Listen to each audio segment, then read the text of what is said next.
হ্যাঁ দোস্ত, হ্যাঁ এই তো এসে পড়ছি। ইরে ইফতারের খবর কি? আজকে বড় লোকের ইফতার খাবো। আমিও খাবো। এই দেখ আস্তা পুরা মুরগি আনছি। আমিও আনছি শাহি জিলাপি। দেখি দেখি মিঠে কেমন? ওই করস কি? ওজা ভাঙবো তো, আজান দিলে খাইস।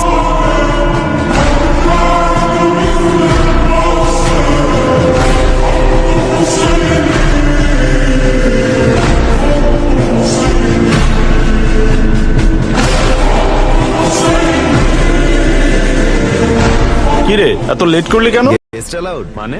আসসালামু আলাইকুম। ওয়ালাইকুম সালাম। হ্যাঁ আসো। দিদি খুব খুশি হতাম যদি আমাদের সাথে ইফতারে শরিক হতেন।